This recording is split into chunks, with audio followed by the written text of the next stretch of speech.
Okay, I think it's now time to start. People will probably be coming gradually.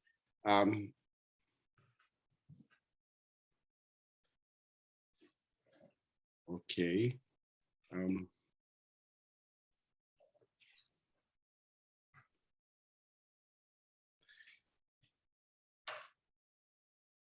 Jessie just tells me, Belina, that one of our speakers is online, Mr. Abazovic, but he registered through the audience. So we need to bring him into the panel, okay?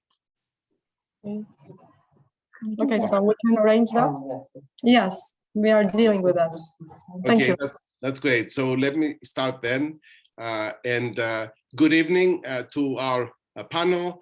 Good evening to our distinguished speakers and to our online audience. Thank you very much for attending this excellent panel we have today. My name is Othon Anastasakis, and I'm the Director of Southeast European Studies at Oxford and a Fellow of St. Antony's College. It is really a great pleasure, together with my co-host, Belina Budini, from the European University in Tirana, that we're organizing together this very important debate on European integration and the Open Balkan Initiative.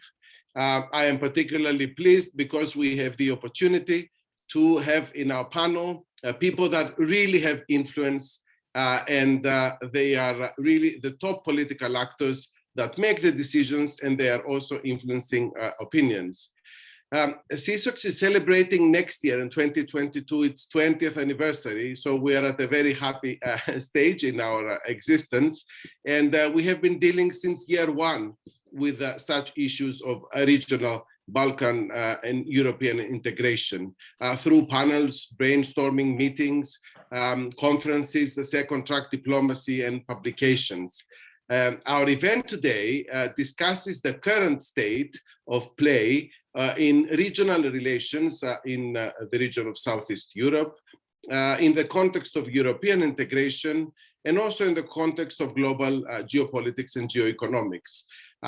Well, I'm not original in my observation that by and large developments in the Western Balkans are somewhat stuck in terms of European accession, in terms of transition to democracy, neighborly relations, interethnic relations, or the intrusive role of external actors. Others are spoilers and others are longer-term investors with strings attached. The scholarly community has been engaging, and indeed all of us, with such themes, and in a pessimistic kind of note. And sometimes when we think of the region, we think of transitocracy or stabilitocracy, or as the EU's unfinished business. We talk often of democratic backsliding, autocratization. All these are terms actually that are showing this immobile nature of regional developments. And obviously we've got the constant postponement of accession talks with Albania and North Macedonia that we will be talking about today as well. Yet from time to time, we may also see developments that seem to be moving forward the region or manage to ruffle some feathers. To give you some examples, the accession to NATO of most of the countries now in the Western Balkans, the Berlin process, the Ohrid agreement have been some initiatives of proactivism and progress. In this light, we are also discussing today the latest initiative, the Open Balkan Initiative, as a regional integration agreement, as a reaction to the slowing down of the process of European integration, and at the same time as the opening of borders between states. Indeed, the Open Balkan Initiative, like many other initiatives in the past, is based on grand principles of open borders, labor mobility, or common regional market. But as with most things regional, it does also generate criticism. And the mere fact that some countries are in and some countries are not in is a testimony to the ambivalence of the project. Some see added value, others see no value at all. Some see competition with European integration. And these are some of the issues that we will be discussing today in terms of how the region is doing in terms of the European integration, but also in terms of those such initiatives and its own integration between the member states. Now, with this brief introduction, I will now pass the floor to my colleague and visiting scholar at CSOX for this year, Belina Budini, to introduce the speakers and coordinate the presentations. Then I will take over again on the question and answer session by inviting you all to write your questions in the Q&A box, please. Then we will be answering and have a great discussion. The first session is recorded. The second part of Q&A is not recorded. Over to you, Belina. Thank you. Hello, Othon. Hello, everyone. From CSOX in the European Study Center here at Oxford University. Of course, it feels great to be here. So thank you for your introduction, Othon, and insight on the topic that we are opening for discussion with our distinguished speakers tonight. I would first like to introduce to the audience our guests, starting with the Prime Minister of Kosovo, Albin Kurti, a very important and influential political leader in the Balkans. Mr. Kurti is the president of the biggest political party in his country, Lëvizja Vetëvendosje. Thank you for joining us, Mr. Kurti. Entering academia recently with a completed PhD in global politics and honoris causa from an Albanian university, it is a pleasure to introduce to you the Deputy Prime Minister of Montenegro, Dritan Abazovic. He is the president of the United Reform Action Party in Montenegro and performs, among other duties, that of the president of the National High-Level Anti-Corruption Council and the chairman of the Commission for the Political System. Welcome, Mr. Abazovic. It is great to have as part of our panel another distinguished guest, the Minister of Foreign Affairs of North Macedonia, Bujar Osmani, that will be joining us in a while. He was also head of the national delegation to the European Union and chief negotiator with EU, as well as former Deputy Prime Minister of North Macedonia. It is my pleasure to introduce to you Albania's chief negotiator to the European Union, His Excellency Zef Mazi, former ambassador of Albania to the United Kingdom, both an experienced speaker and diplomat. Welcome, Ambassador Mazi. Well, our discussant on the topic, Dr. Jessie Hronešová, needs no introduction to the CSOX audience. Graduate from Oxford University and one of the most committed associates, currently a Marie Curie scholar based in the University of North Carolina, Chapel Hill.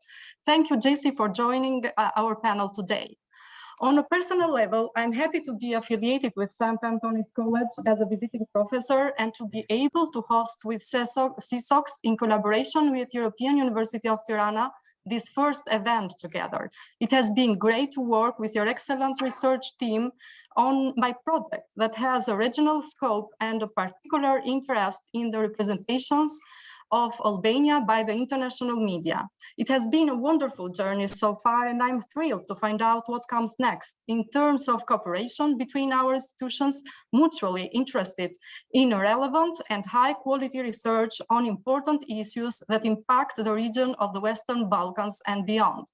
Therefore, it is my pleasure to co-chair this event with the director of CSOX, Othon Anastasakis, as part of a very exciting panel with our distinguished scholars and politicians. As Othon rightly argued, the topic of the Open Balkan Initiative serves here the purpose of addressing and mapping out the broader issue of the European integration for the Western Balkan countries, while it is presented as an encouragement to the European Union integration of its member states through a common market with neighbors first. However, the initiative is so perceived as a reaction to the slowing down of the process of the European integration for the 6 aspiring countries: Albania, Serbia, North Macedonia, and Montenegro that are confirmed as candidates for membership, and Bosnia-Herzegovina and Kosovo as potential candidates. Therefore, the 3 countries that have signed agreements to open their national borders to each other citizens and products from 1st January 2023 without restrictions, Albania, Serbia, and North Macedonia, believe that this economic zone will prepare them for membership of the European Union and represents a means of action in response to the delay in obtaining EU membership. As a matter of fact, the Intergovernmental Cooperation Initiative has also attracted some disagreement and skepticism from within the region and beyond. Finally, today's discussion of the Open Balkan Initiative is an opportunity to look at these issues in greater depth in the context of the region, of the Berlin process, and of Western Balkans' accession to the EU. Thank you to all of you who are attending this event, a large and wide audience composed of experts, professors, researchers, students, and affiliates. Please ask your questions to the speakers on the question and answer box as often announced, and not to the chat at any point during the webinar. We'll be addressing these at the question and answer session. Without further ado, I would like to give the floor to our speakers for their initial commentary. Please make sure your first presentation points last no longer than 10 minutes to allow for follow-up questions by our audience.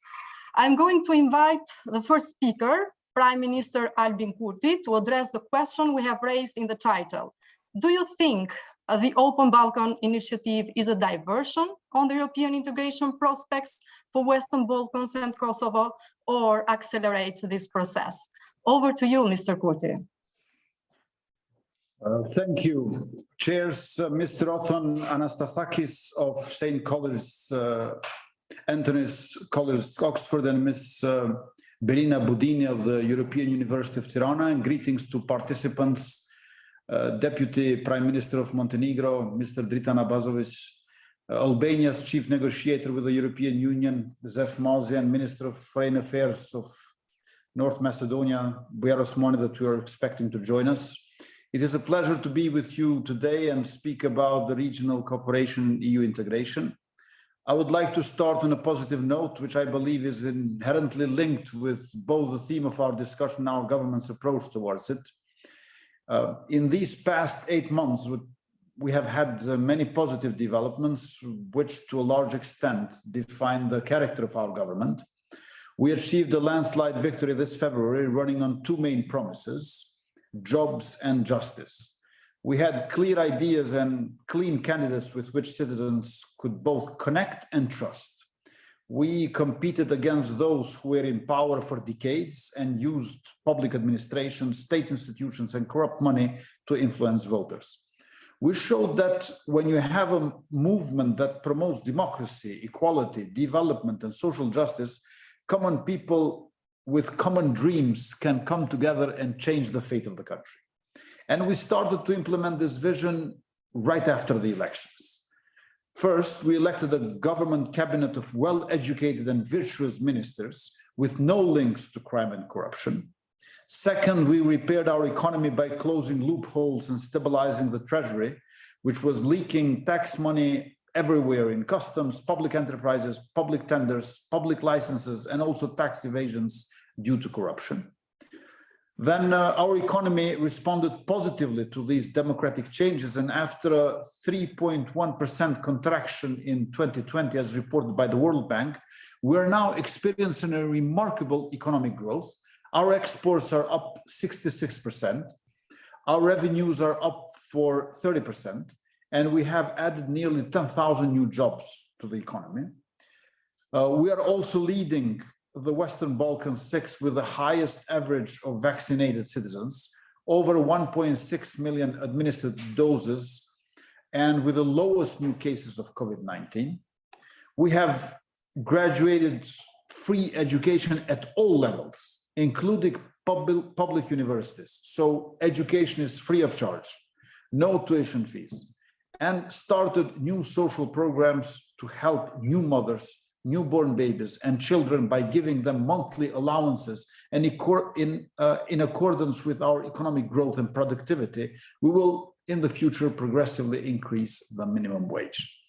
This is our project. We believe in democracy and the opportunities it brings for the people.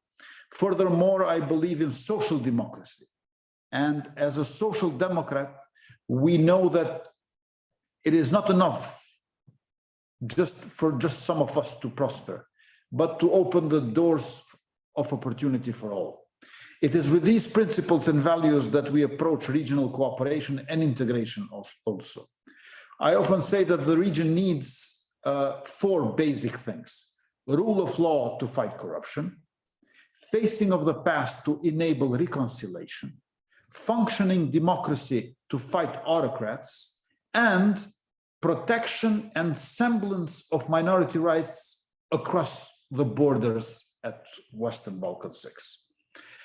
As you may have observed, autocrats are on the rise, and as they rise, they silence opposition and independent journalism, quash dissent, censor flow of information, suppress freedom of opinions, destroy independent judiciary, privatize economic resources, and instill hatred and fear within the society and among nations. If you have read the latest reports about the region, you can understand why it is so appealing for some to condemn the EU, because they want EU membership without reforms and democratization. Basically, they want EU funds without EU values.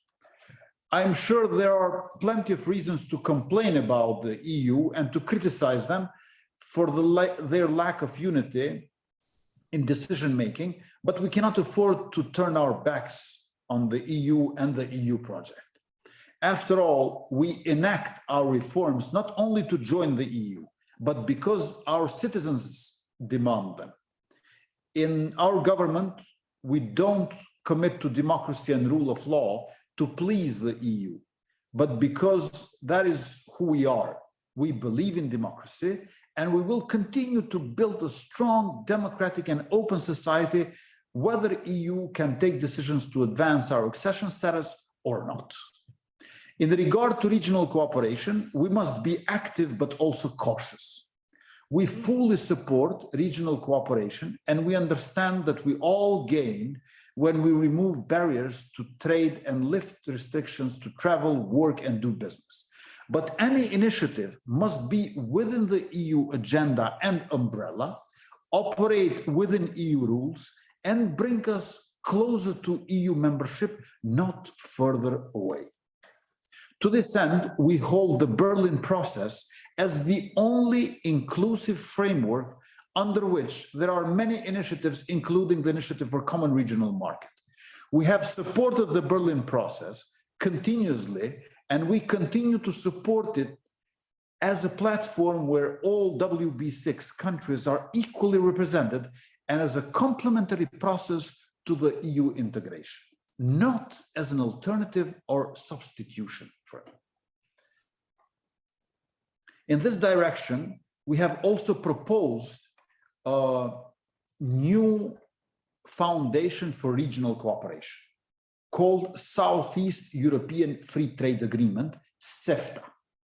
Our proposal intends to strengthen common regional market by removing obstacles and disputes on terminology which impede progress, and by introducing independent institutions which can impartially and professionally solve dispute among the parties. There must be a renewed commitment towards EU membership for the region with a clear goal which sets reforms in motion. CEFTA is our modest but also very concrete contribution in this direction. So I think it is rather evident why we don't support other initiatives outside Berlin process and outside the EU agenda. EU is the most important project, political project of peace and prosperity, and the most distinguished historical process since Second World War. That's why in the Berlin Process Initiative are endorsed in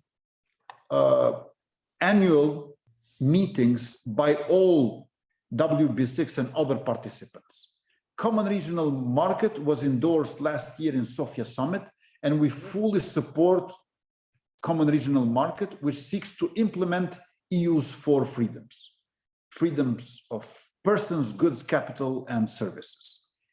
As such, it is open to both WB6 and EU. Any other initiative which seeks to replicate common regional market or substitute EU integration is not just redundant, but also ill-intended. And yes, a diversion from true democratic reforms and EU integration, one which creates space and opportunity for malign actors. That's why we are fully committed to EU integration, Berlin process and common regional market, which are fully in line with EU integration. And we have this, our own proposal, model, CEFTA, which is built upon the example of EFTA EEA, namely the one that Norway, Liechtenstein, and Iceland have, in order to have a tide which will lift all the boats of Western Balkan 6 and enable us within a decade or so to join EU, and in this way make and help EU become Europe. Thank you. Thank you very much, Prime Minister Kurti, for your cautious address on the Open Balkans initiative and the European integration prospects of the region and Kosovo overall. And now I would like to invite the Deputy Prime Minister of Montenegro, Dritan Abazovic, for his presentation. We are very interested to know your position related to the regional integration initiative and the EU prospects, both for the Western Balkans and Western Balkan countries and Montenegro specifically. Mr. Abazovic, are there endemic internal problems of the individual states of the Western Balkans with the democracy, corruption, and trafficking at such a scale as to create an obstacle for economic and market cooperation in the region? Over to you, Mr. Abazovic. Thank you very much. So first of all, best regards for everybody from Montenegro. It's my pleasure to participate in this interesting panel, and I want to say hello to Prime Minister of Kosovo, Albin Kurti, to Chief Negotiator, Mr. Mazi, also to Anastasakis, Professor, and two nice ladies, Budini and Barton.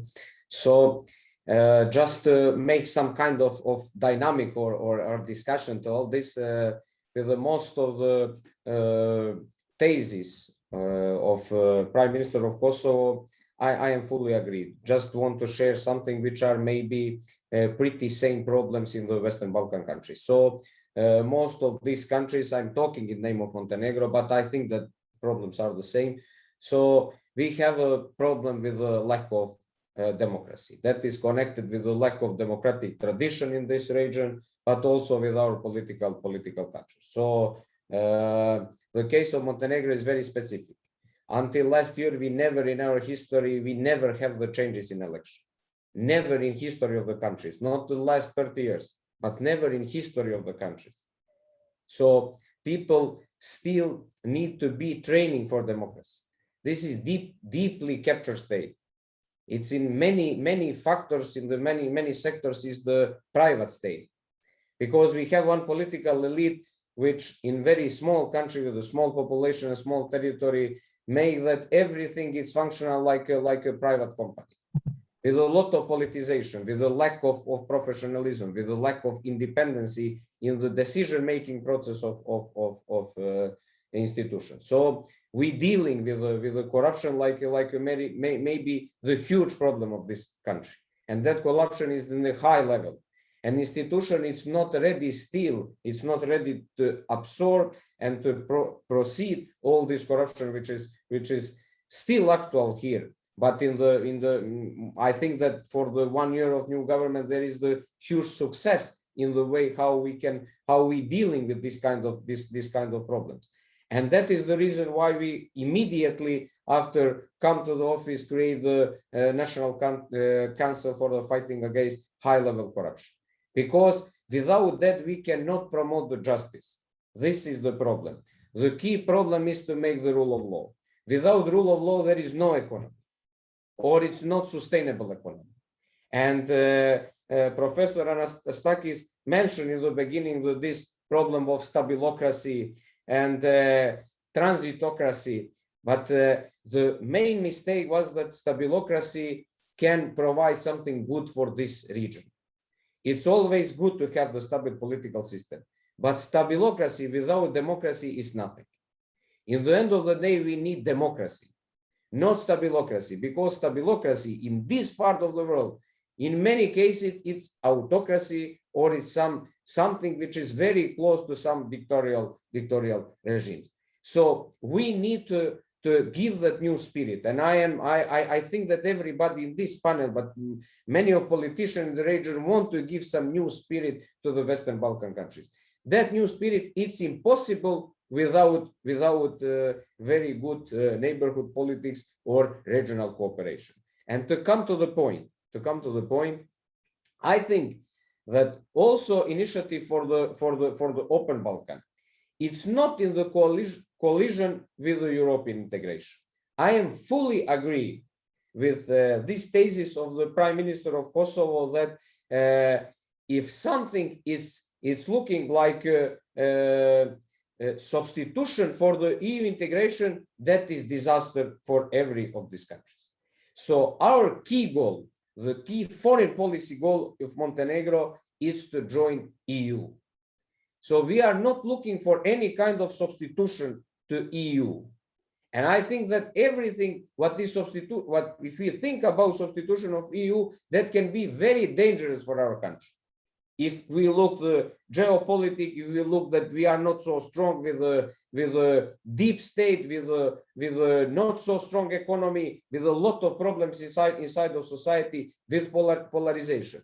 But in another case, I don't see that this initiative of Open Balkan, it's something which can destroy that way. I'm looking in another way. I think that can be good for the EU integration. Why? Because to make the reconciliation, we need more mobility of the people. To build the trust, we need more mobility also in the business, also in the companies, the better access, the feeling that people of the region don't have afraid to go somewhere, that don't see too much barrier to go somewhere. I can give the example of Montenegro during touristic season, when we have the situation that a lot of people from the region coming to Montenegro. In this year, we have one part, let's say one segment of Open Balkan we provide this year. How? We make our border very, very flexible, because it was a function of a lot of people. So our decision was to make very, very simple crossing the borders, and people feel more satisfied. So why we should have that only in touristic season in 2 or 3 months? I think it is very good to have 12 months same kind of regime. In some of neighbor countries, we can go with a personal card. We don't need the passport. But that's the better option than to need to have the passport. But the better option of that is to not need to show also personal card. So we need to build the trust. This is the situation, and we can build the trust if our society will be open. Open society can be democratic society. When we come into the corruption, less borders is not mean more corruption or more smuggling, because situation in Western Balkans country, it's opponent. More borders, more smuggling. More borders, more corruption. Why? Because you can make the crime in Montenegro, which is happened, and after that pass the Buna River in my hometown and go to Albania, and your possibility to escape, it's very huge.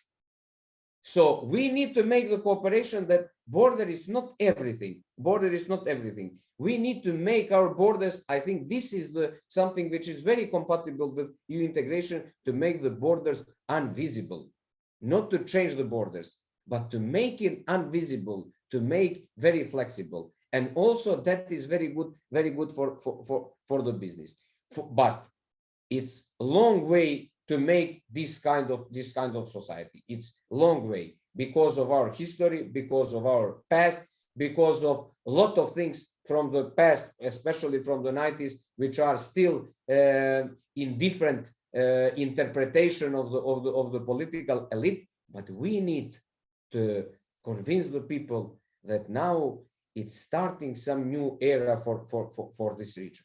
And we finally should decide, or we want to give some European spirit to Western Balkan countries, or we want to stay in status quo. In status quo, from my point of view, want to stay people who promote these political elites from the past. They need to have very, very bad institution. They need to have a lack of professionalism. They need to have institutions which are deeply politicized, because they can make open businesses possible in this, let's say, small anarchy. They are the people who don't want to leave this part of the world and this region to move forward. I think that we need to promote something new. I think that we really need to be European, but not only in a rhetorical way, but to try to make our behavior, to promote, really to have the behavior same like a standards. Because in these kind of countries, especially in Montenegro, you will have a lot of politicians also from the former period will say, yes, we are for EU integration, but in the end of the day, we don't see reform. That's the problem. So we need to change our behavior in that way, not to have only rhetorics, but to have the really movement in the reform. And to make like a conclusion, I think that we dealing more or less dealing some same problems, but we need to stop to be afraid from each other. That is also one point which is very important. We are a little bit afraid. We are a little bit afraid to be open society. That is something because that's happened in the past. That is true. But I think that sometimes that fear is just imagination. It's just imagination, and it's not realistic.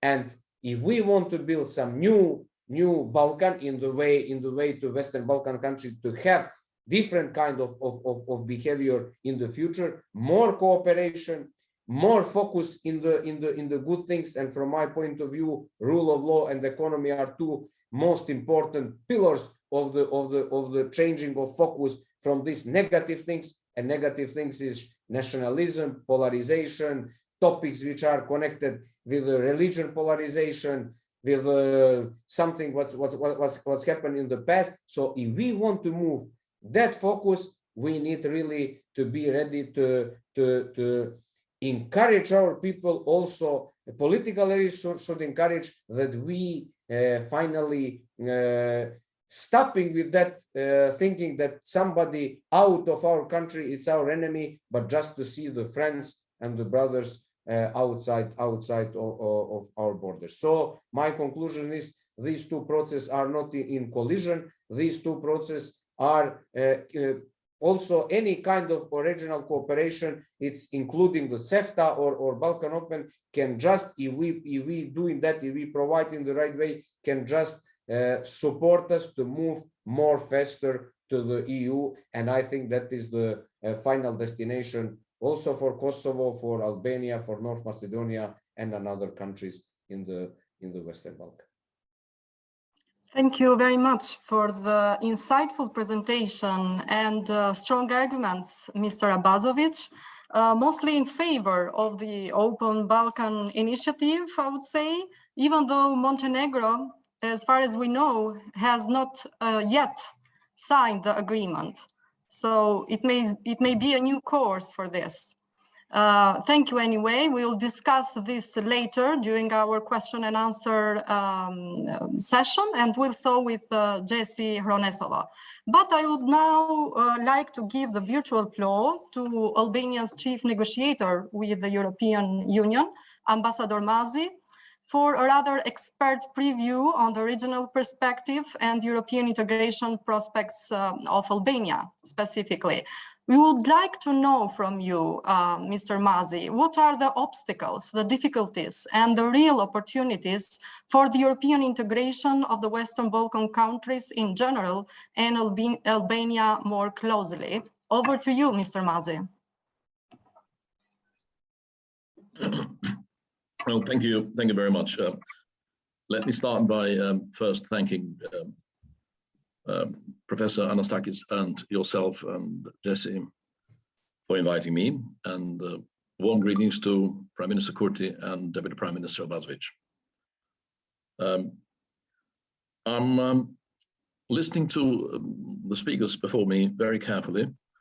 I was contemplating whether to provide some assurance or not, that it seems to me to belong to the school of Henry VIII public speaking.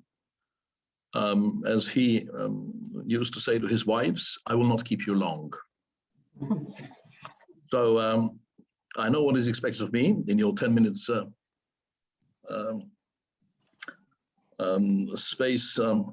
minutes to speak, but I don't know how to do it otherwise. So I will try to focus on a few things. First, on the title.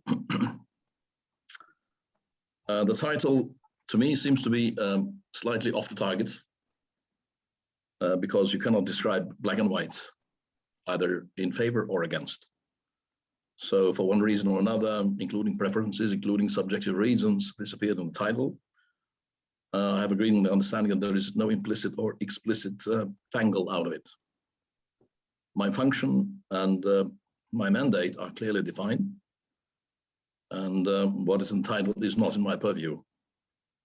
I may have opinions, but my functions would limit my space of maneuverability to discuss issues that still involve some political implications.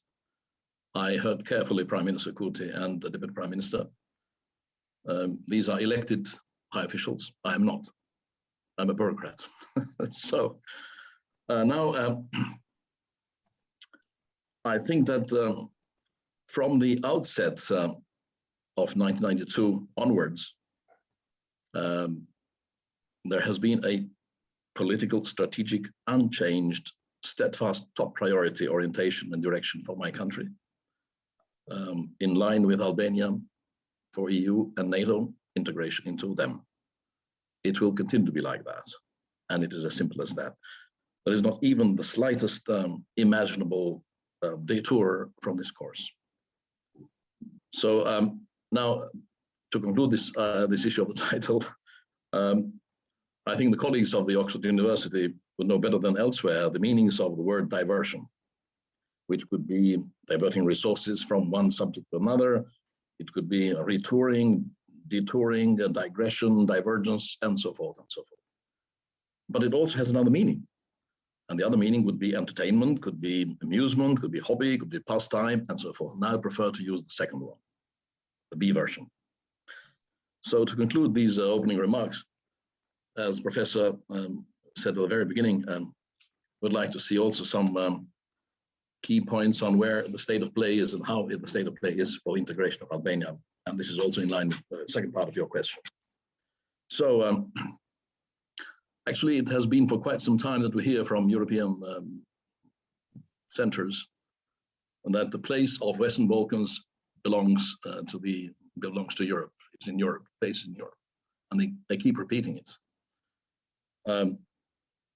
Being a bit fond of semantics, I see a big difference between the place of Western Balkans in Europe and the place of Western Balkans in the European Union. The reason for that is that we have been in these territories, in this place for over 2,000 years of recorded history, and will continue to be there. So the semantics plays a very important role, and I hope in the future, perhaps EU Council will look at the issue in a different manner and utter it in a way that is also well swallowed by the public. Now, to the state of play. Albania has completed the homework with regard to the requirements, the tasks that were given in March 2020 by the Council conclusions, Article 10 of that conclusion actually has listed 15 requirements, including in them 4 conditions to be met before a first intergovernmental conference can take place. The government has implemented, the country itself has implemented actually an ambitious and wide-ranging reform program in the recent years. Practically, it has fulfilled all the obligations set by the Council to adopt the negotiating framework for Albania, as well as for North Macedonia, and to convene the first intergovernmental conference.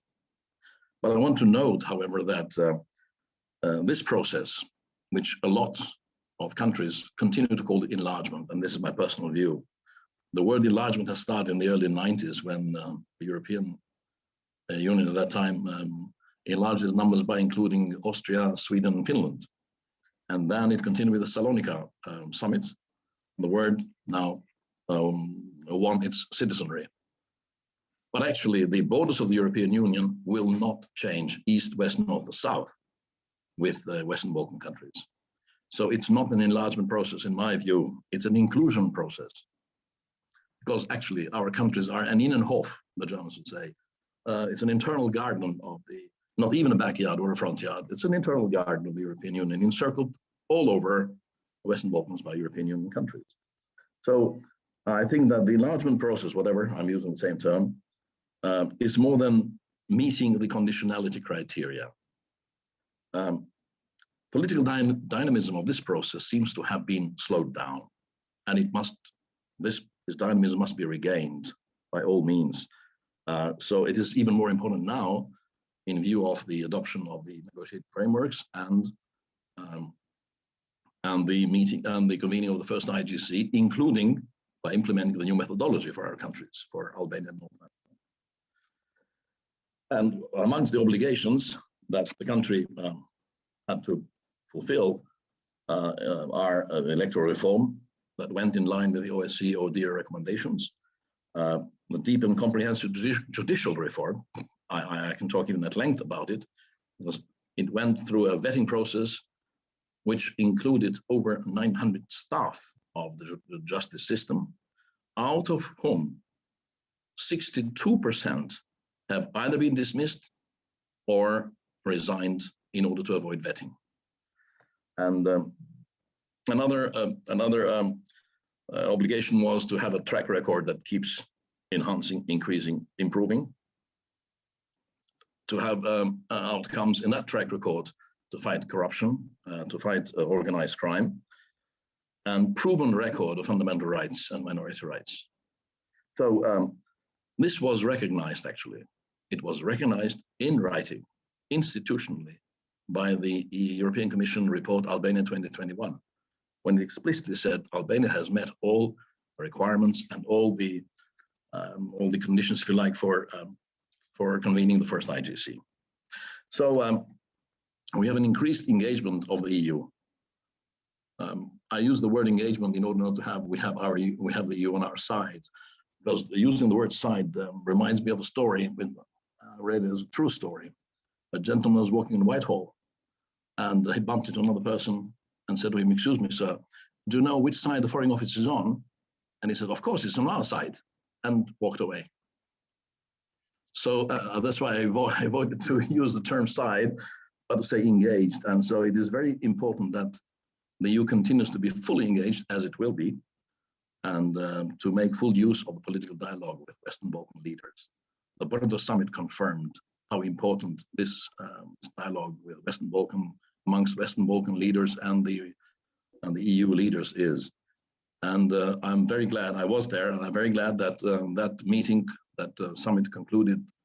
These events will be yearly events, and the next one is going to take place under the presidency of the Czech Republic next year, in autumn next year. In addition, again, part of the state of play, Albania has proven to be equally a very reliable part of the EU, partner of the EU, word.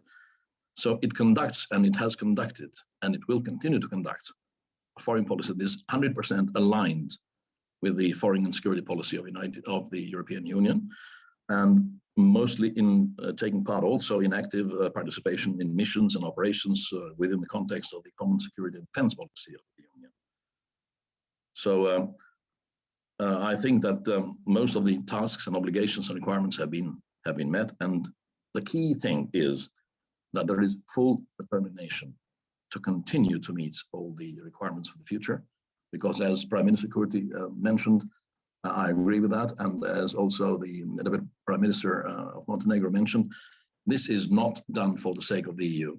It's done for the sake of our country, for the sake of our people. And it also coincides that the obligations that we have for ourselves are fully aligned with the direction, with the political strategy and orientation to join the EU.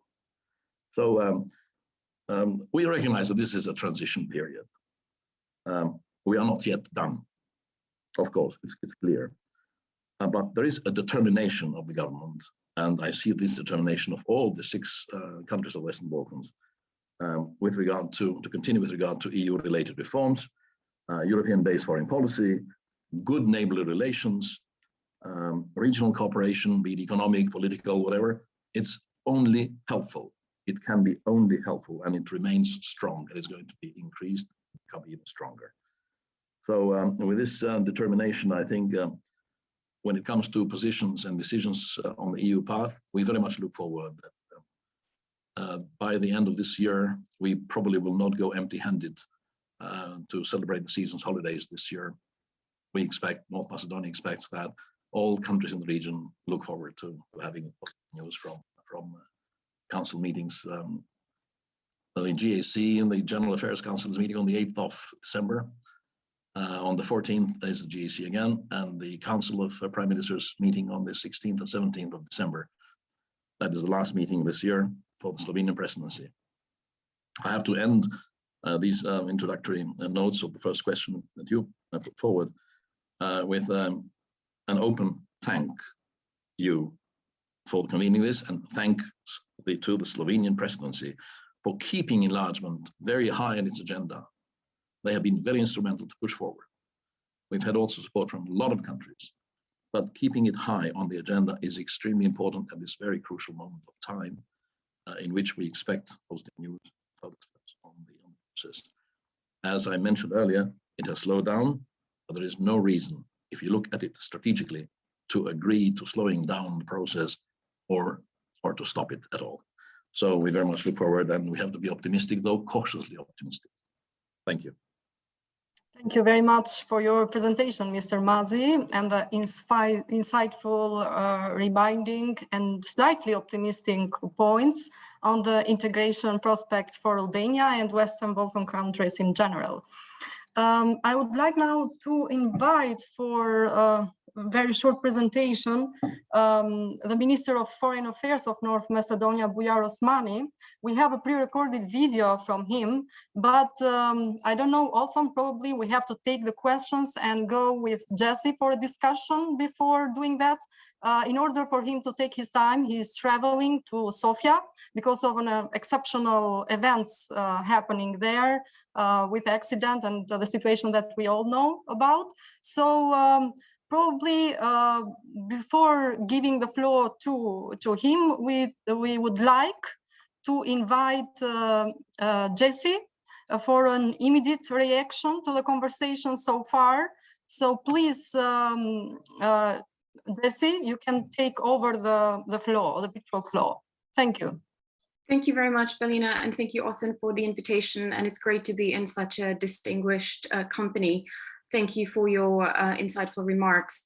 What I'd like to do in the very short period of time that I have is maybe to highlight some of the pros and cons regarding the Open Balkan initiative that we've heard from our speakers. And I think if we start with the positives about what the Open Balkan initiative might potentially bring for the region, I think we've heard that quite clearly, especially from Mr. Abazovic as well as from Mr. Mazi, but there were echoes in Prime Minister Kurti's remarks as well of the economic benefits that such initiatives overall might potentially have.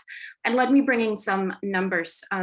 When we talk about the Western Balkan economies on their own, we talk about extremely small markets. In nominal GDP, together, the Western Balkan 6 is the appropriate size of the 3 Baltic countries, which is obviously quite a small market too, or Slovakia, which again is not necessarily a huge European Union country. The population of the Western Balkan countries, 18 million, is the equivalent of the Netherlands, which isn't insignificant, but equally isn't huge. So obviously it is extremely beneficial for trade and business in the region to work together and to create more flexible porous borders that we already heard about regarding the flow of capital and people as well for certain reasons, which I will discuss as well. So the economic arguments, I think, for similar initiatives are quite strong, and we've heard some of the alternative options that we have on the table as well. The other benefit that we've also heard about is the regional cooperation and good neighborly relations. I think we can't shy away from the fact that the EU integration process is not advancing as quickly as we would have expected. The Berlin process equally is stalling and hitting certain obstacles. And we're not going to mention countries such as Bulgaria creating problems as well, but we do have certain problems regarding the integration process. And so any locally owned initiatives like the Open Balkan is generally a fine and good idea for the region, which has so far been dominated by external leadership, if you like. So from this perspective, there are clear positives. We've heard arguments that we don't want the Open Balkan to be a substitute for the European Union membership.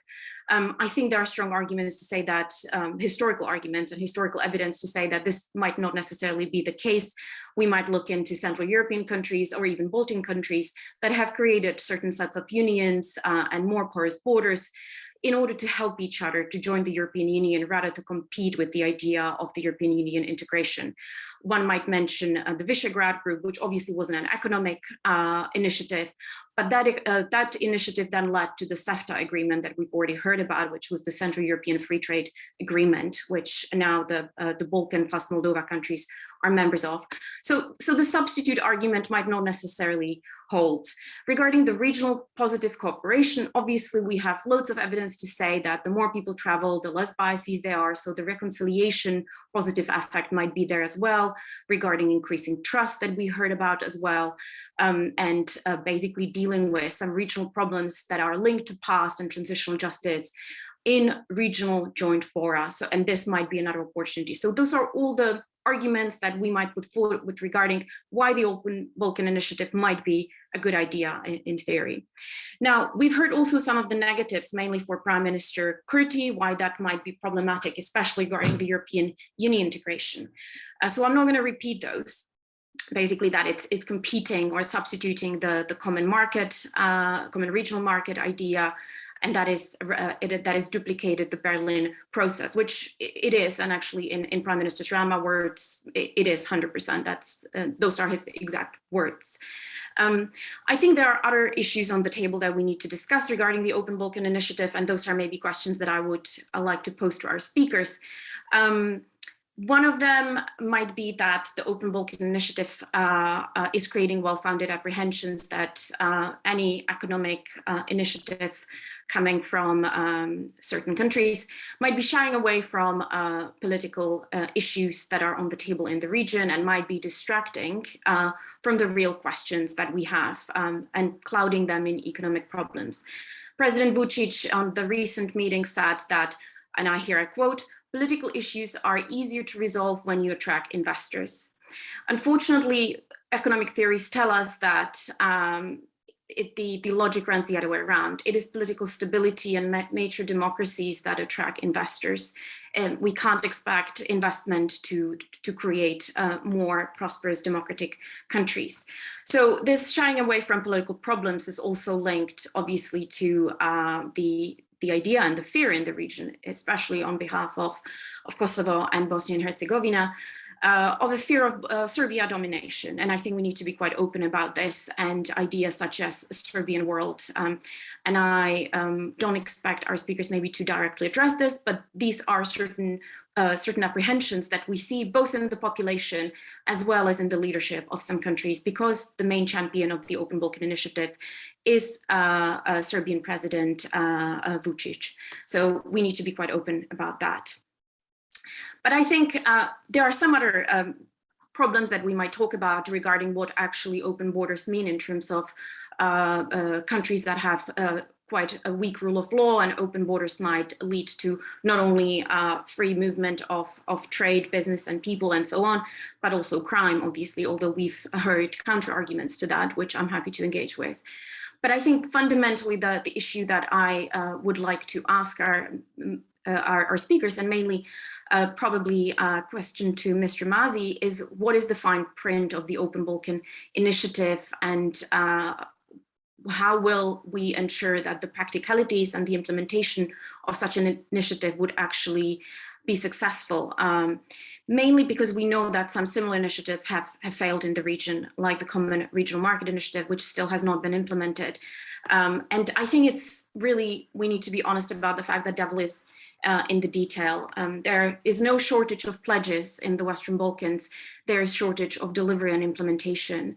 So questions that I would have is, what will the common regulations look like? How will customs and taxes be dealt with? How will employment laws be regulated? How would pension, social security and healthcare be secured?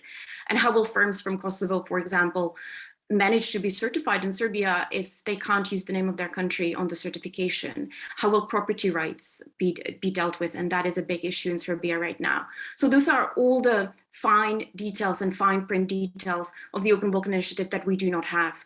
So I hope I haven't talked for too long, but I just wanted to put some pros and cons on the table that we might want to discuss in the subsequent session. Thank you very much. Thank you very much, Jessie. So we can take from here and open up the discussion until we wait for the minister to join us. We have a short video, as I announced before, but we are waiting for that in order to have him here in person. So if Zef Mazi, the ambassador, wants to take the question that Jessie raised. Well, I've scribbled some notes from what I heard from previous speakers, and as I initially said, practically it is beyond my purview, and I may have opinions, I may share just a few with them, but I'm not the one to discuss issues that entangle political implications, and things are seen differently. Well, what I would perhaps share with you is a view on the way we see the integration hopes amongst our peoples in the region are such that whatever initiative comes out of the regional countries should maybe not looked at from black and white point of view. And I think I heard the word trust. Deputy Prime Minister mentioned that word, and I very much like that word. And we have to not only build, but we have to consolidate trust. And that's the basis from which we can continue. I think there has to be also another look at it, projects to integrate the region into the EU, such as the digital policies, joint higher education programs, joint emergency plans, implementation of these 4 freedoms. Prime Minister Kurti mentioned the 4 freedoms. I think whatever is initiated here in the region, whoever it takes the flag for it, for me, it has not that much importance. But whatever initiatives may come to push this process forward, why not? Why not to embrace and see? And then one of the other issues that needs to be overcome here is not to look at issues and proposals. I like the way Deputy Prime Minister Abazovic phrased that. We don't see it in a collision course, and that's clear. So if there is no clash of civilizations, why not? Why not support, and why not discuss how to, in what form, when to embrace or to be part of it? The important thing, the political message is that this is an open initiative. As I said, I'm I'm not an elected political representative to discuss these matters. These are being discussed amongst the leaders of our countries, and I hope that they will find both the strength, the vision, the strategic look to overcome and to work together towards all improved paths for EU integration, speeding up these paths. I mean, we know that this is a process that started with in Berlin, and the word process was there. The Berlin process started in 2014, I think, if I'm not mistaken by the dates. So this pushes forward the agenda since practically the Salonika summit. And whatever initiatives comes within it, part of this or whatever, that pushes the process forward, I don't see problems with it. But again, it remains to be seen. The leaders have all the capacity, intellectual capacity, political background, support of the people that voted for them to discuss this. So we have to make sure that there is more and more clarity about the future. Where do we want to reach? And if there is unity of purpose, there's no reason why not to have a gradual improvement, a gradual closer look together, and a gradual consolidation of our relations. Deputy Prime Minister Abazovic, I returned yesterday from Montenegro. I drove to Montenegro the day before yesterday, and I took part in the panel. I was one of the panelists in the panel about the conference on the future of Europe. Your Prime Minister was there to open the panel. And what you said is quite significant. I proved myself. It was a 5-minute wait at the Albanian border and 5-minute wait at the Montenegrin border, and just pushed away, drove away with my car with ID only. And cars were just going in and out of the borders quite easily. So it's very significant what you said about the movement, mobility of people. Again, also the interpretations that I've heard from Prime Minister Kurti about the proposal for CEFTA, the agreement. I mean, all these things are open for discussion. There should be a further discussion. I don't think that an agreement or not now means disagreement for tomorrow. Probably there is no need to agree formally on many things, but to join forces and move the process forward. So if the direction is again proper, if the direction is clear for all of us, why not? And we have to prove that there is responsibility, there is accountability, that there is maturity of all the 6 countries in the region, and all these together will bring about an elevated living standard for our population, better infrastructure, be it transportation, be it communication, be it mobility, be it trade, whatever. Ambassador, can we, sorry to interrupt now, as we have a big number of questions and we've got half an hour ahead of us, is it possible now that we start asking some questions, because we should bring the audience in. Thank you all very, very much for your contribution so far. So why don't I start with 3 questions out of 20 plus that I see on my screen that are addressed to Prime Minister Kurti. Now, one question, Prime Minister, is how does CEFTA, proposed by Kosovo, link or relate to the Berlin process, and where does it differ with Open Balkan in terms of content and not the form? The other question is for you, asking, do you think that your decision not to be part of Open Balkan has affected the outcome of the local election in Kosovo? This is from Robert Nomi. And there's one third that I would also like to ask to you, which comes from Bo Oshie from the Cabinet Office, where it says, what will the Western Balkans look like in 2030 if there's no further EU enlargement? Will countries in the region begin to drift away from the EU sphere of influence? So over to you, Prime Minister Kurti.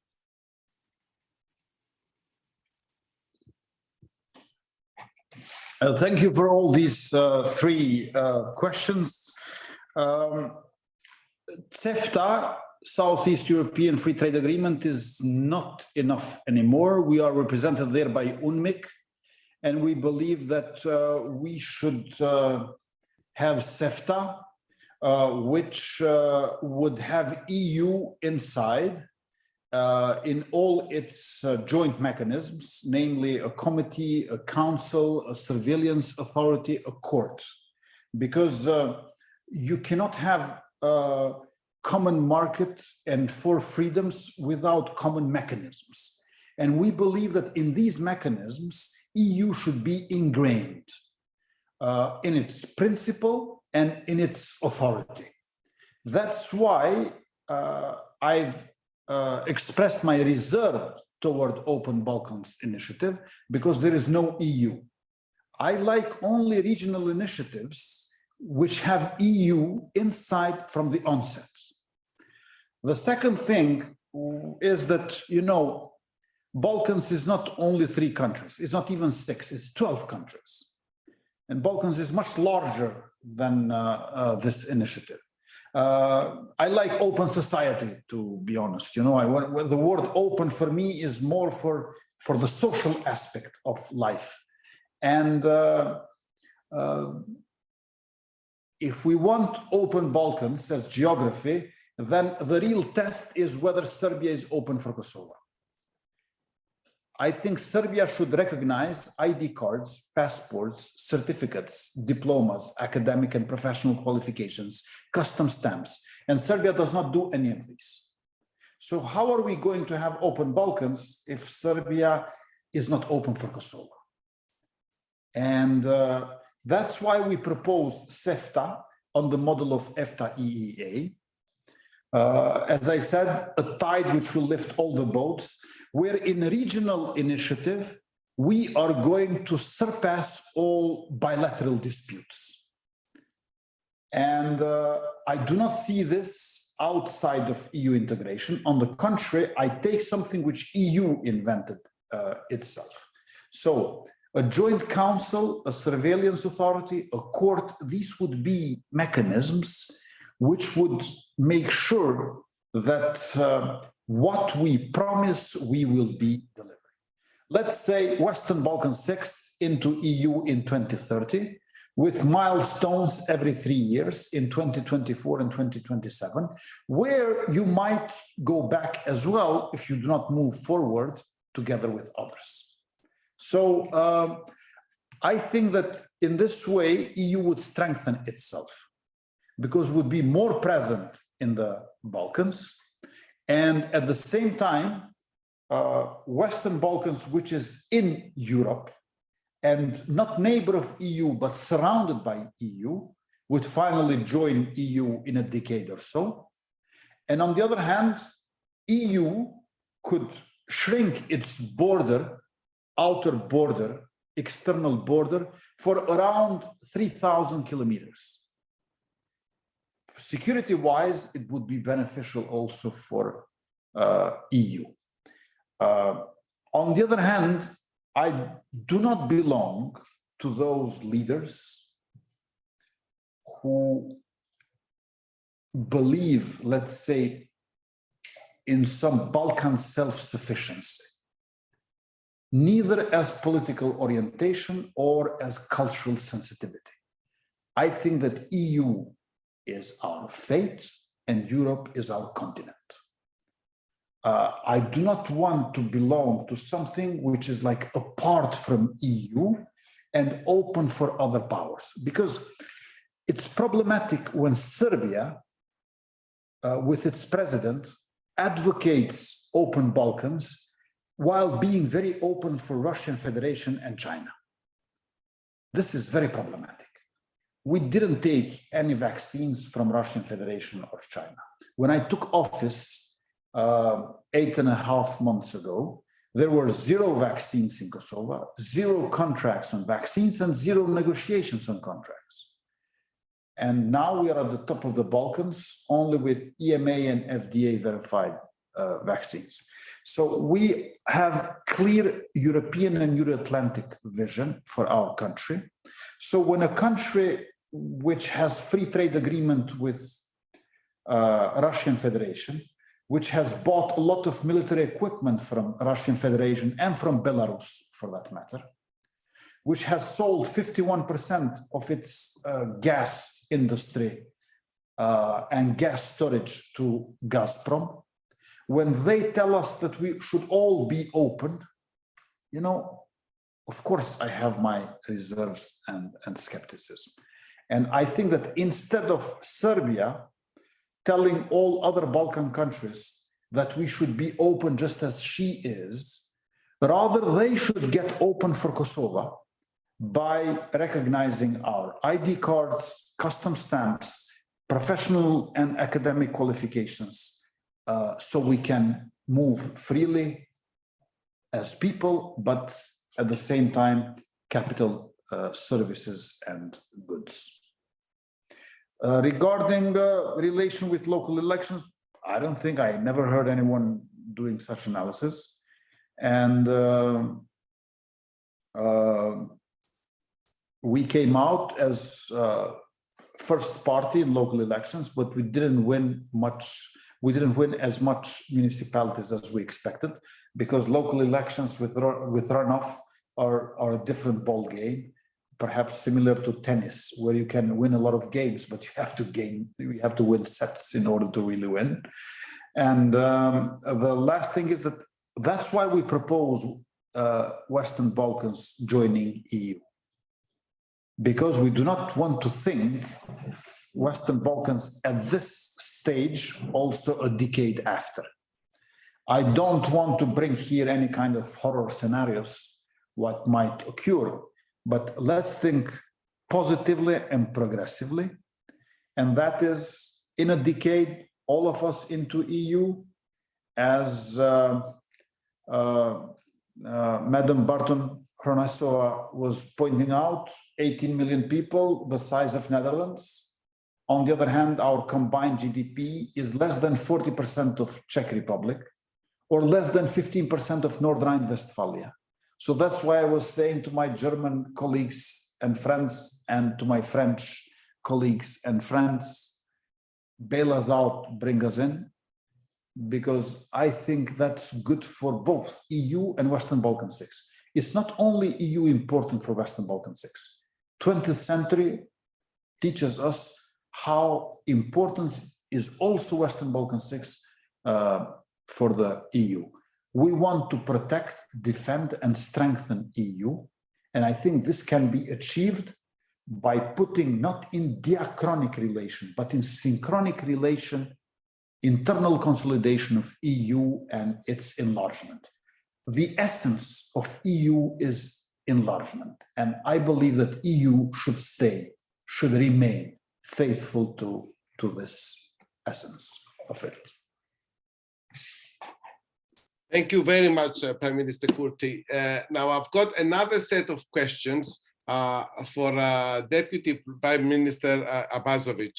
The first one I see here, Mr. Abazovic, is how would changes in election processes in Montenegro compare to that in Western Europe?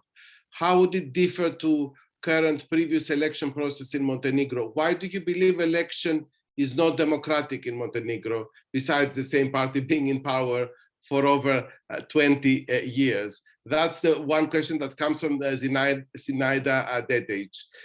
Then there is another question for you, which is, what is the perception of the citizen in Montenegro on the Open Balkan Initiative?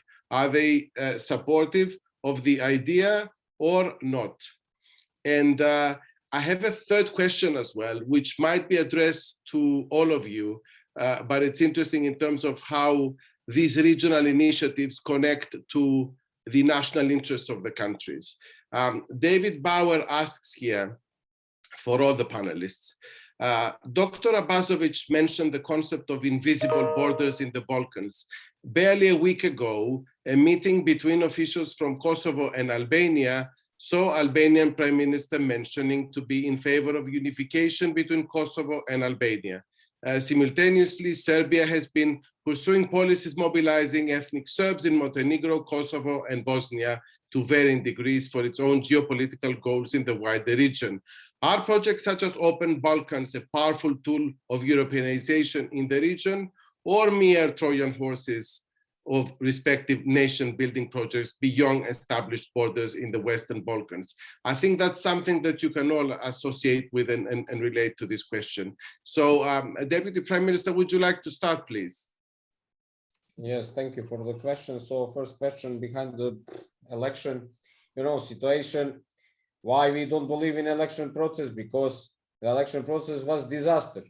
And now we're working in election reform to be better. It was disaster because of corruption. It was disaster because of using of the public goods in the name of one party. That is something which is continuing of the communistic system also in democracy during the 90s, and after that, after the war, also after we get independence in 2006. So it's very hard to explain to somebody from the Oxford or somebody who sit in the Brussels that in Montenegro you have the process of buying of personal cards.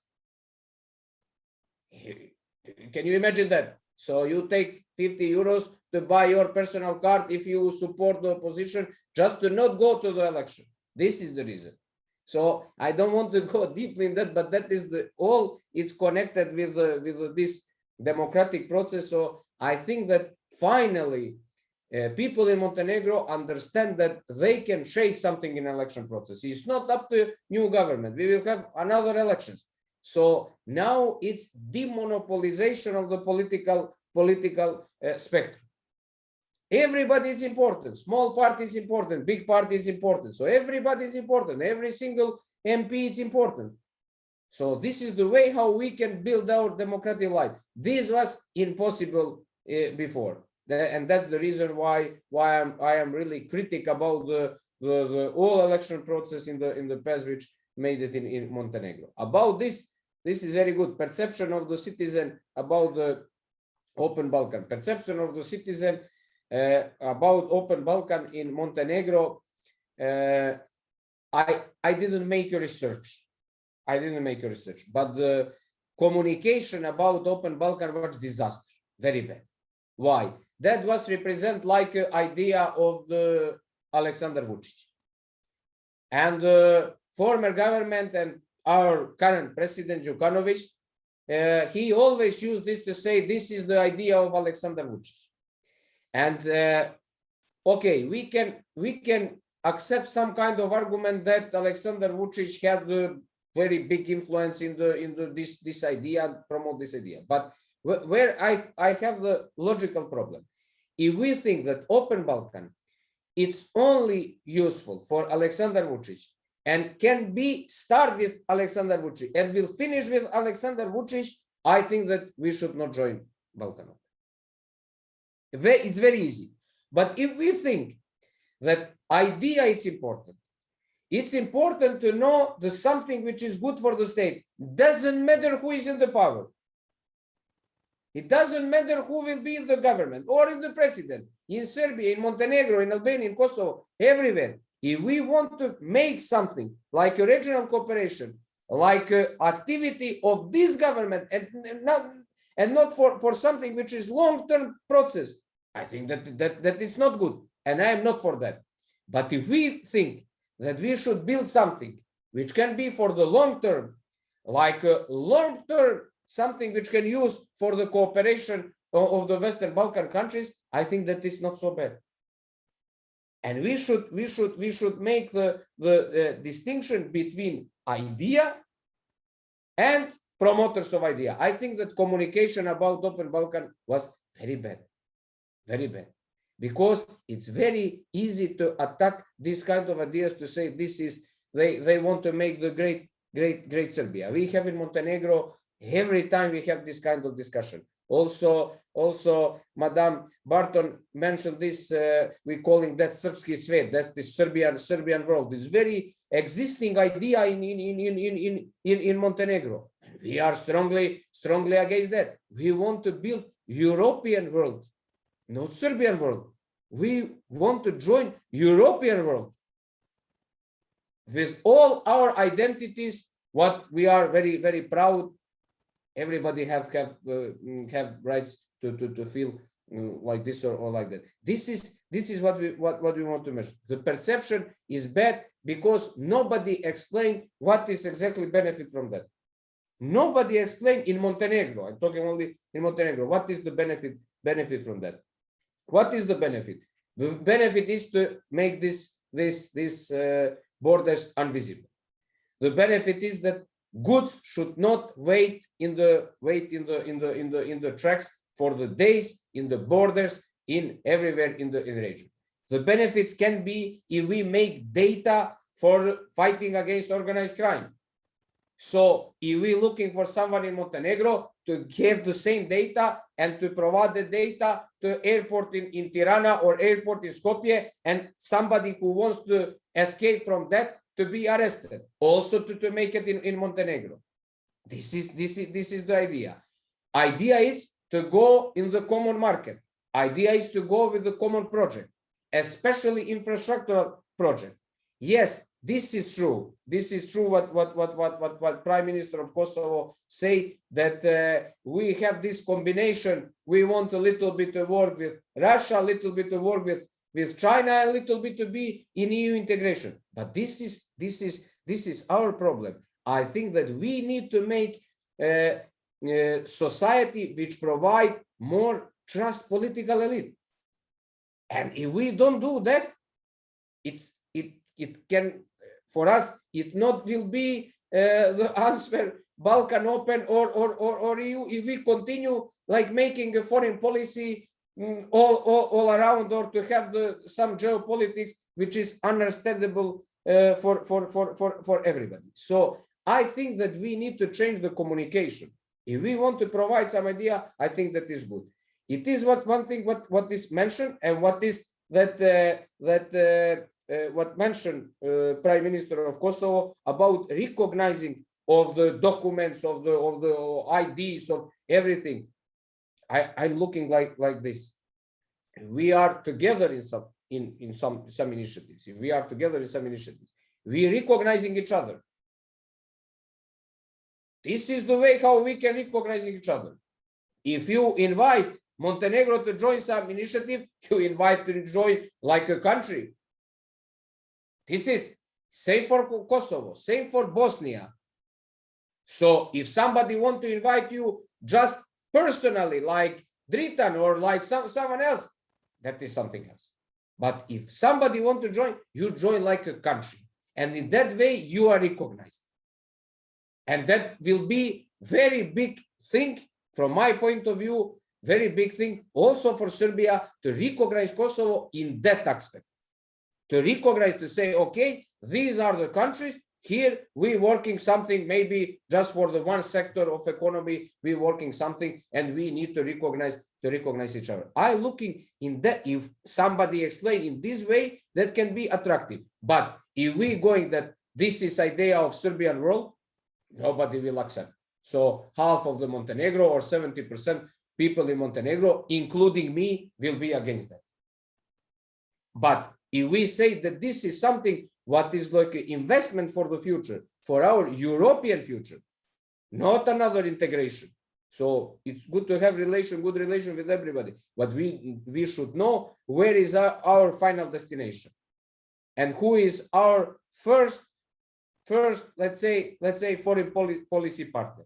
In that way, I think that the perception will be pretty different. And about your third question, just to finish, maybe I will not have possibility anymore. Very short. Yes, it's always in the Balkans like that. So big Serbia, great Albania. This is Orthodox Church. This is that.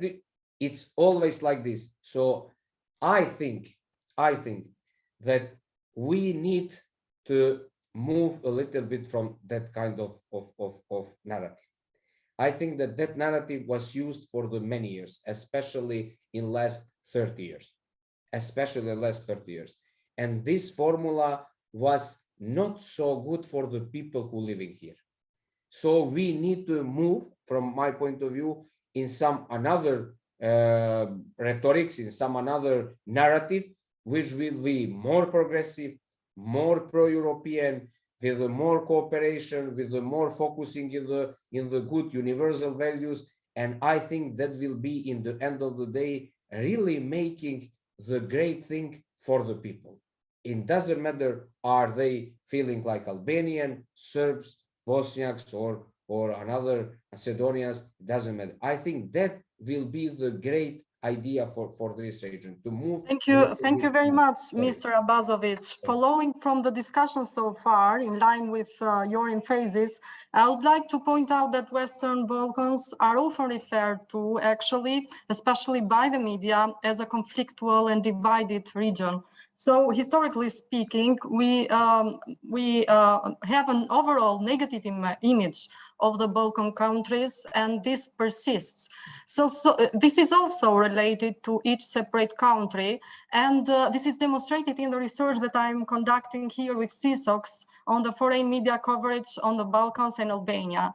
Of course, it is not easy to deal with such enduring perceptions and images related to a very dramatic past, especially for Kosovo, but also other Balkan countries. Therefore, a more normalized region is an aspiration that should benefit us all. It looks like the Open Balkan Initiative aims at a certain normalization, but the very consideration of the Western Balkans as an economic and political area capable enough to build regional development and cooperation among member states. Together with Othon, we are following up the conversation on the regional integration perspective with a few questions in order to make the ongoing discussion even more specific from here. So I would like to first ask to all of you, we have the Prime Minister Kurti that has finished his time actually, but what can be realistically achieving through Open Balkans? Secondly, and this one goes to everyone, it has been suggested that the initiative could benefit Kosovo to formally get at the table as an equal member state and be recognized as a partner. Do you see this as a possibility? This would be better to be asked to Mr. Kurti, actually. And thirdly, while the enlargement perspective of the European Union with all the Balkan countries seems distant, can the Open Balkan Initiative open up a new path towards the integration through the free movement of people and products, knowing that openness is the aspiring future for all these countries towards each other under the European umbrella? And we didn't ask properly and directly if there is any hindering geopolitical context behind this initiative. Probably we'll discuss this with Jessie and Mr. Mazi as well. Could it be misused, this initiative, to state the supremacy of another actor in the region? So I would like to invite Mr. Zef Mazi to make a few concluding points as well. And if Othon has other questions from the audience online, please take over, Othon. Yeah, would you like to give the opportunity to the speakers to respond to these questions very briefly? There are a few more that we can address, but would you like, Mr. Mazi, would you like to address some of these points? Thank you. Thank you very much. I would very briefly touch upon the issues, because the list of questions, I have to thank all those who put the questions, is long, and the time at our disposal is over, and we probably might have other commitments.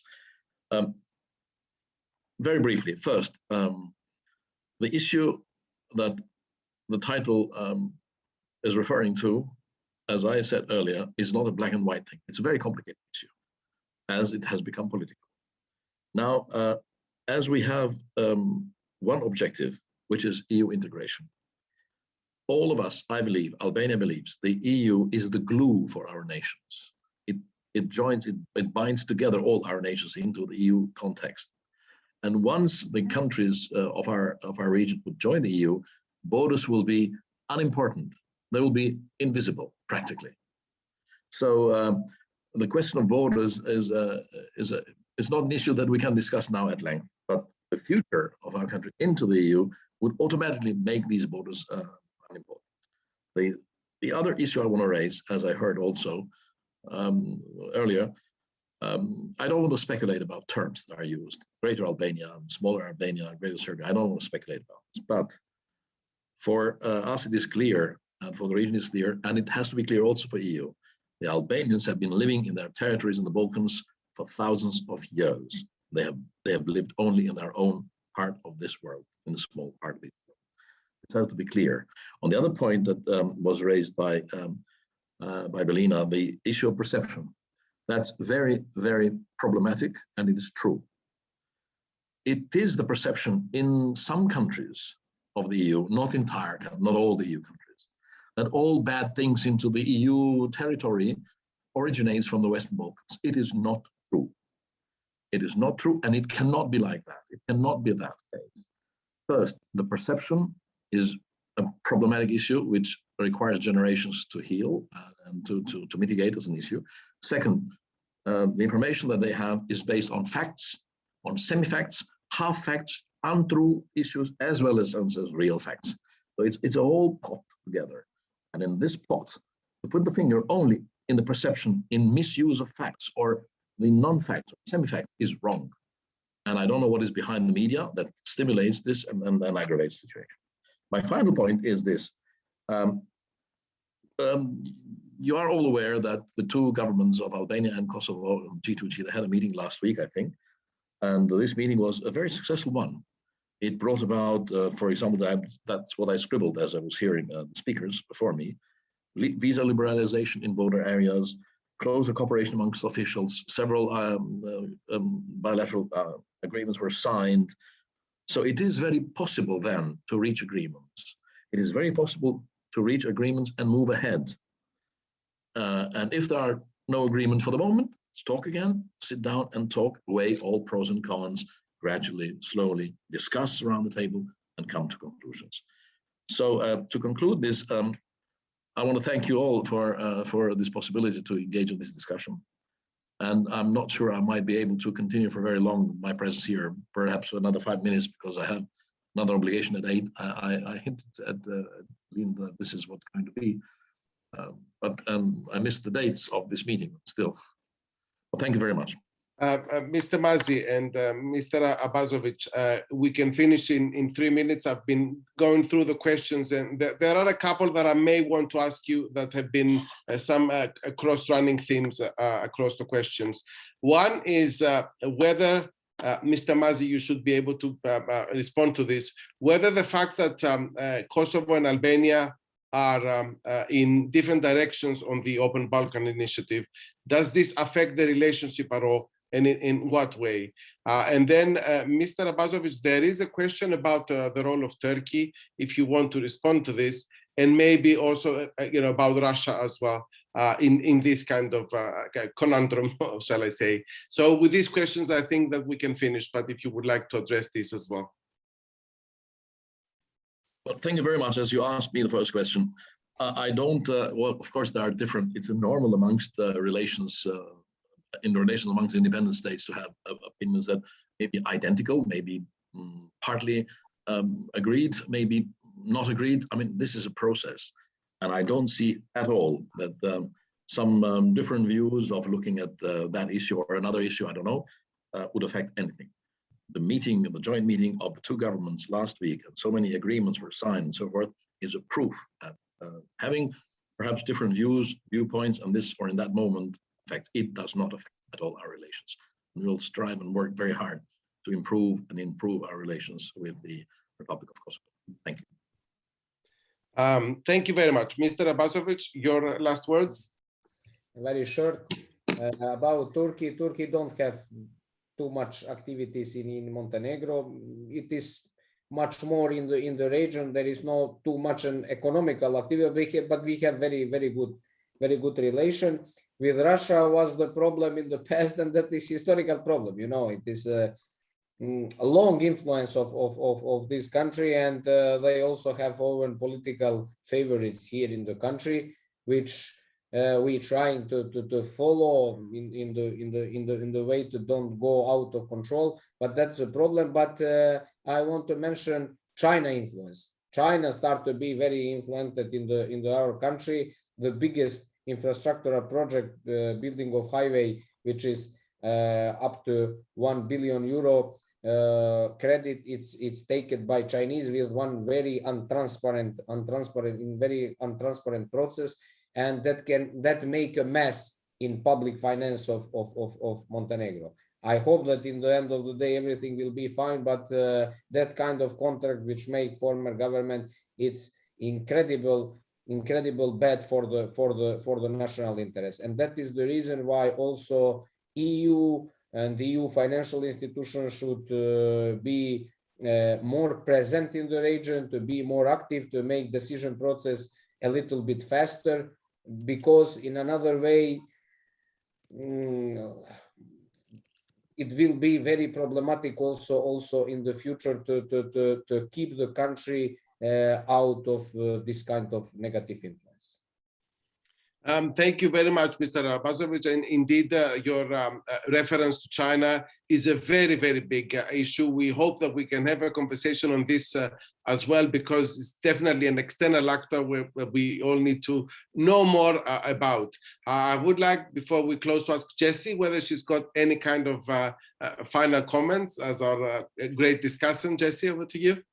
Just a final comment. I mean, we've heard some of the pros and cons in this discussion, but I think one needs to consider that it's always easier to negotiate once one is at the table rather than outside of the table. So even if one has differences, whether this is a feasible initiative or not, it is always easier to be in the room where it happens rather than outside of the room. Thank you.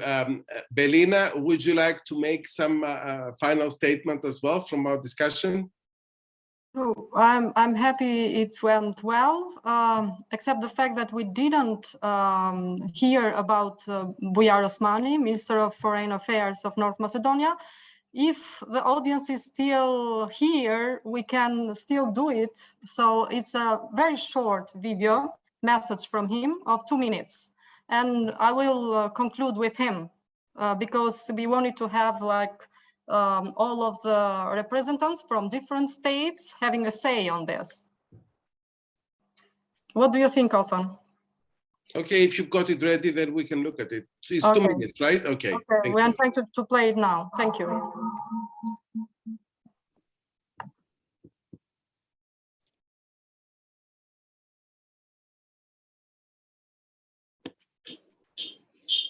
Ladies and gentlemen, first of all, I'd like to thank St. Antony's College, Oxford and European for the invitation to participate in this event that deals with... The sound is not very good, I'm afraid. I don't know whether you can hear me. The sound is not good. Can you fix this?